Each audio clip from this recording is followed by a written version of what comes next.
오늘은 높은 의식이 어떻게 우리 생계에 영향을 미치고 왜 그것이 단순한 돈벌이를 넘어 부가가치를 창조하는지 이야기해 보겠습니다. 먼저 의식 수준에 따라 우리가 생계를 바라보는 시각과 대처 방식이 어떻게 달라지는지 짚고 넘어가 볼게요. 데이비드 호킨스 박사는 인간의 의식 수준을 수치로 분류한 의식 지도를 만들었습니다. 이 숫자들은 의식의 높낮이를 측정하는 일종의 에너지 진동수 같은 개념입니다. 예를 들어 100에서 200까지는 주로 두려움, 수치심, 죄책감 등 낮은 감정 상태이고 200 이상부터는 용기, 중립, 수용 같은 긍정적인 태도가 시작됩니다. 그 이후로 숫자가 높아질수록 사랑, 평화, 기쁨, 그리고 궁극적 깨달음으로 이어지는 의식 상태를 나타내죠. 오늘은 이 숫자를 기준으로 생계를 어떻게 바라보고 다루는지에 대해 설명드릴게요. 의식이 200 이하일 때는 생계가 단순한 생존 그 자체입니다.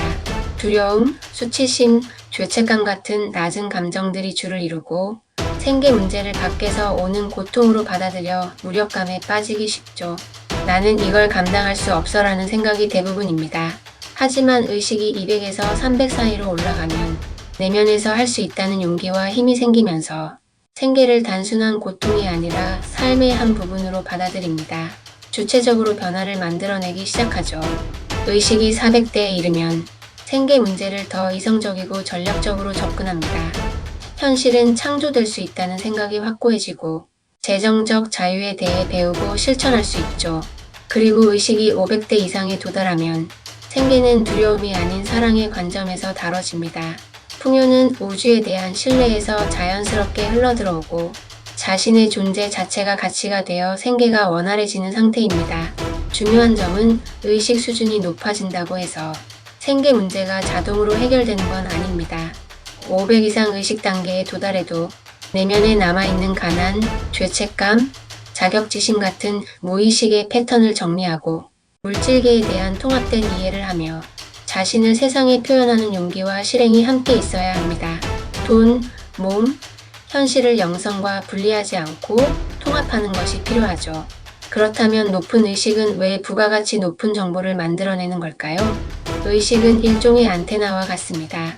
의식 수준이 올라가면 단순히 긍정적인 생각을 넘어서 보이지 않는 더 높은 차원의 정보 필드에 접속할 수 있죠. 예를 들어 많은 사람은 돈 버는 방법을 찾아 헤매지만 높은 의식을 가진 사람은 직접 영감을 받아 세상에 없던 새로운 컨셉, 언어, 시스템, 콘텐츠를 창조합니다. 이 창조적 영감이 바로 생계의 열쇠입니다. 사람들이 진심으로 갈망하고 지불하려는 부가가치가 되죠. 즉, 높은 의식을 가진 사람은 단순히 돈을 벌기 위한 기술자가 아니라 새로운 질서와 문맥 자체를 만드는 창조자입니다.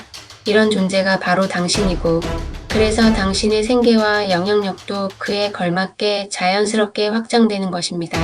마지막으로 우주가 먹여 살린다는 말의 실체를 말씀드리면 그것은 하늘에서 갑자기 쌀이 떨어지는 기적이 아니라 의식이 올라가면서 연결된 정보와 영감, 표현이 바로 생계가 되는 자연스러운 흐름이라는 뜻입니다. 당신이 가진 의식의 힘을 믿고 그 안테나로 받은 진실과 영감을 세상에 내놓으세요. 그것이 당신의 삶을 풍요롭게 하는 가장 큰 열쇠입니다. 감사합니다.